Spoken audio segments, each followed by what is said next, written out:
Hi guys, welcome back to another GraysHQ video. Now, we're doing a bit of dodgy loading today because the vehicle we've got to load doesn't run, so that means we can't put it on the loading ramp, so that means we've got to lift it.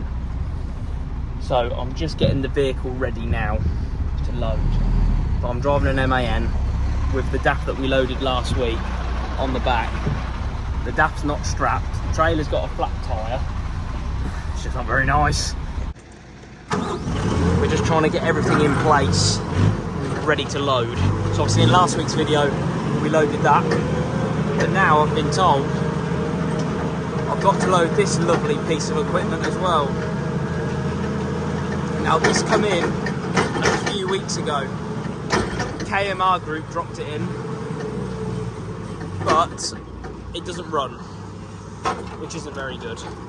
So I'm hoping I can free the ignition barrel off because it's very stiff. I remember it gave me nightmares. It's a right pain, this is. I even left the keys in it because and it's got a parking brake. No, it hasn't. Lovely. It hasn't got a parking brake on the first axle. That's handy. That is very handy. So I don't have to build the air up because I'll just lift. Ugh, cobwebs. I hate cobwebs. One thing I don't like. Don't mind spiders, just cobwebs. Right, let's try and get the ignition off this because it's pretty jammed. Ha! That wasn't hard. Right, let's try and get it out of this gap without breaking anything. I'll have a good go anyway. Then we're gonna get it there. Because it don't run, I can't put it up the loading ramp. So we're gonna have to get the big guns out and lift it.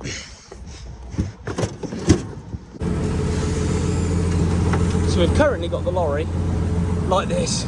We've used two forklifts, then we'll go around the back, pick it up, someone sit in it, push it up, drop down. It's that close as well, we've had to drop the tail lift down so we get that a little bit closer.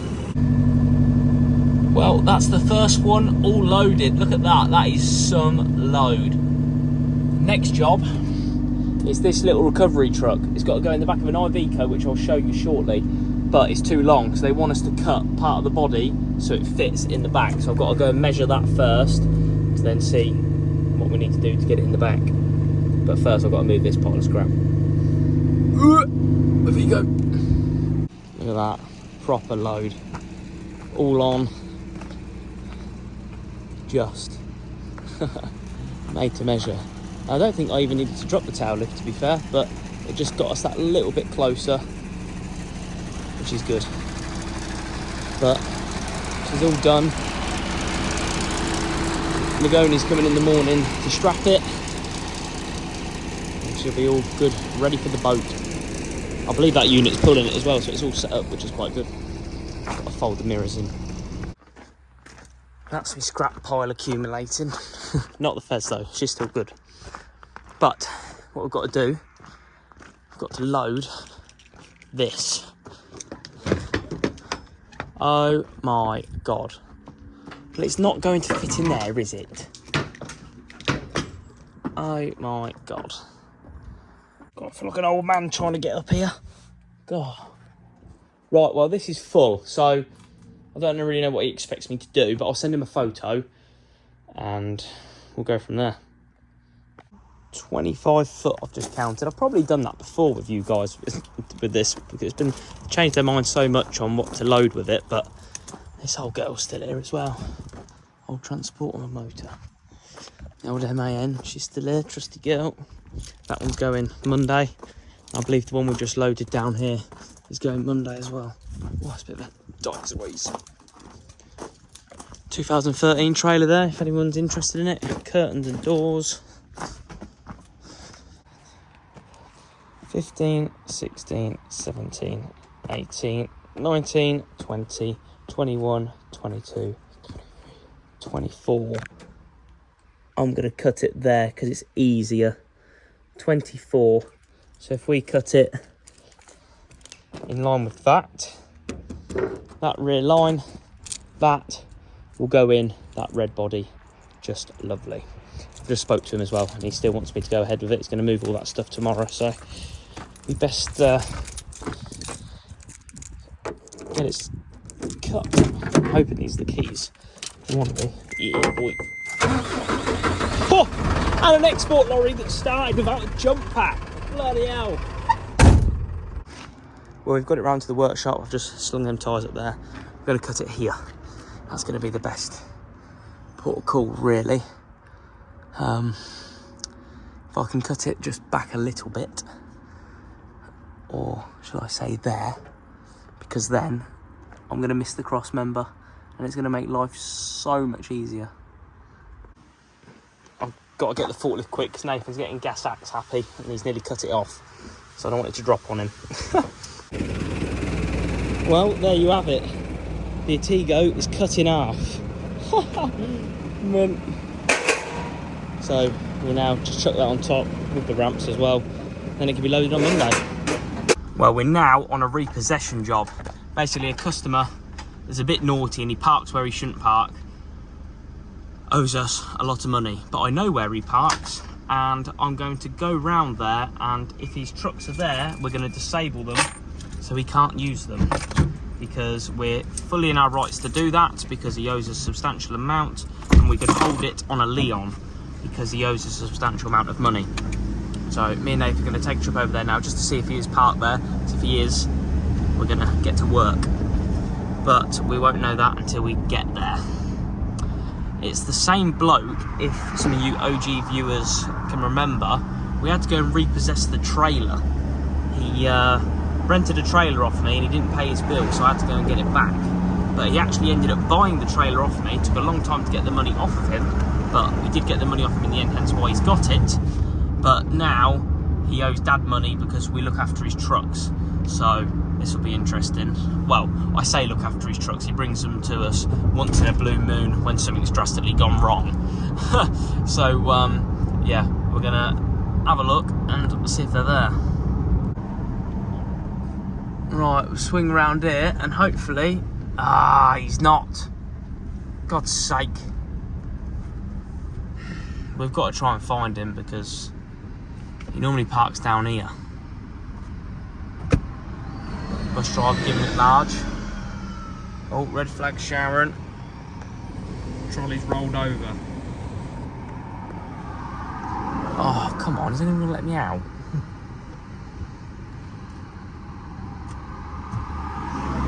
Waiting.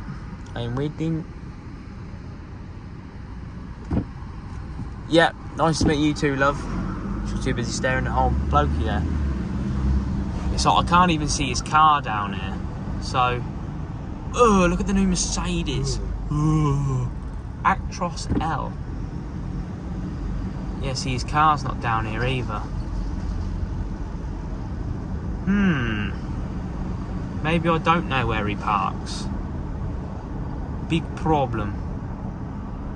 Any of these his cars? No. Well, that's a failed attempt of I can't pay, take it away. We'll just come back once a night to see if he's parked down here. But he's not tonight. Look at the old foreign boys all parked up, look. Never mind, let's go home.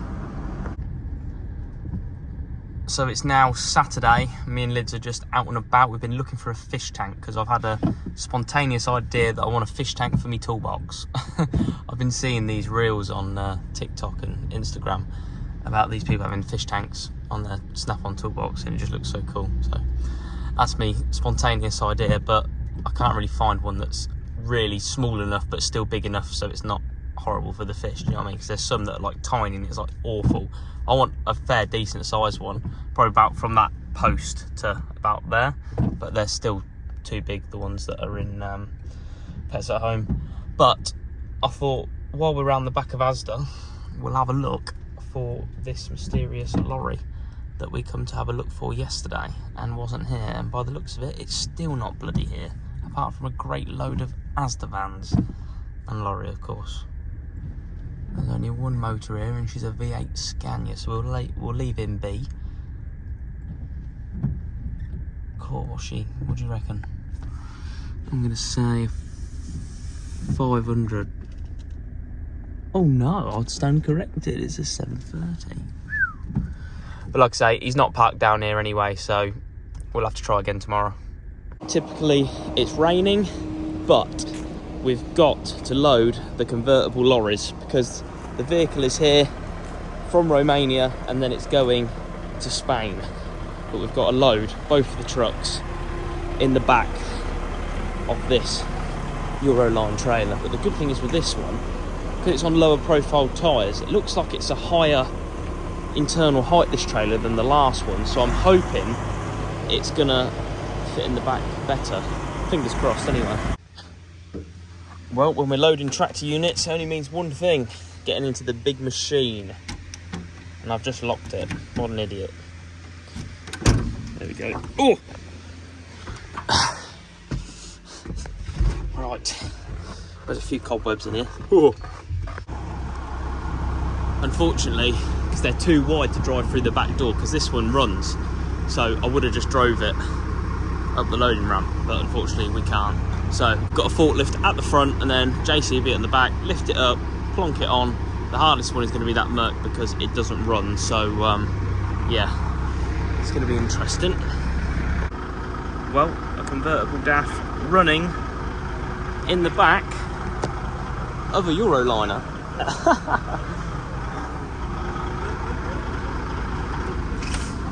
Off to Spain it goes. That looks really weird. It looks like the Iveco's in the back of that. Well, that's the first one loaded. Just going to try and drag the Merc out now because the bloke who owns it sent a load of blokes down here, tried to wind the brakes off, and they snapped the nuts at the end of the brake chambers. So, and it don't start either, so we're just going to have to drag it out with a big JCB, get that lorry up there, and then it's easier to load them. Well, we're now all in place.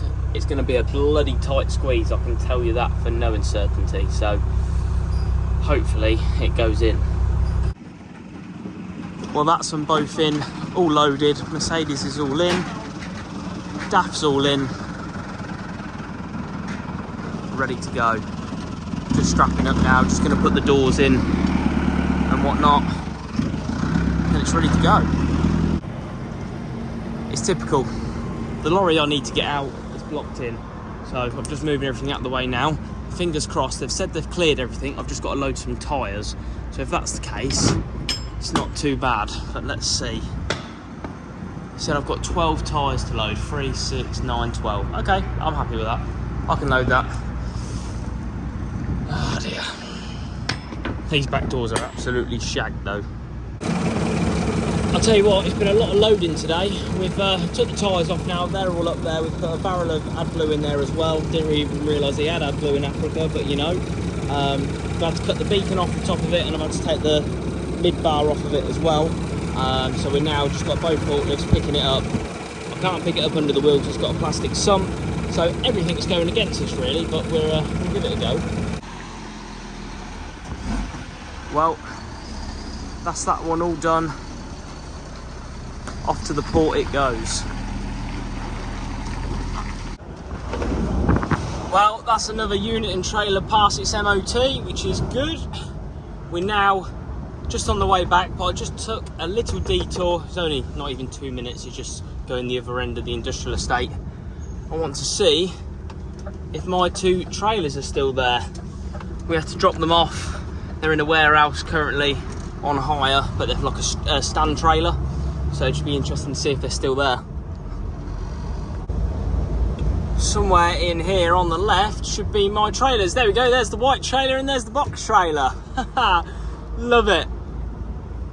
That is so cool seeing two of my trailers. You can just see the white box trailer in there. Just there. Beautiful. I've just picked a trailer up from one of our customers. The trailer that we just MOT'd, I dropped it off and they rang me up on the way back and they said, can you pick up another trailer and take it back to the yard? It's just hit a bridge. Oh my God. I'll get back to the yard and I'll show you. So we just got back to the yard and look at the state of that. That's a proper job. God. It's done all the back doors as well. It's bent over. So do you reckon you straighten that? I'll try. Oh, good effort, Mush. But that, in my eyes, is a bit poorly. Ain't it? Good beauty. So yeah, I think that trailer is pretty knackered, to say the least. I have also had a bit of a brainwave for some content for you guys.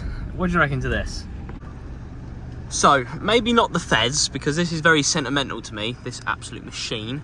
But what I'm thinking, if you guys know Whistling Diesel, maybe I'll be the English version of Whistling Diesel, but on a budget. Whereas he destroys G-Wagons and Ferraris and stuff like that, I'm thinking doing reasonable priced cars, like your average Joe day-to-day cars, and putting them through the test of seeing what grief they can withstand, and see if I and GraysHQ can destroy them. And each car will have a score of how strong it was, how durable it was, and everything, and do a little series on it. I think that would be quite cool. Let me know in the comments what you guys think and whether we should do it or not. I think it'd be quite funny putting these different cars to different tests, seeing how strong the roof is when we roll it over, and all. Oh, it'd be just so funny. It'd be so funny. And yeah, let me know what you guys think anyway. But that's it for this video, guys. If you liked it, make sure you smash the like button, and if you haven't done already, make sure you go and subscribe.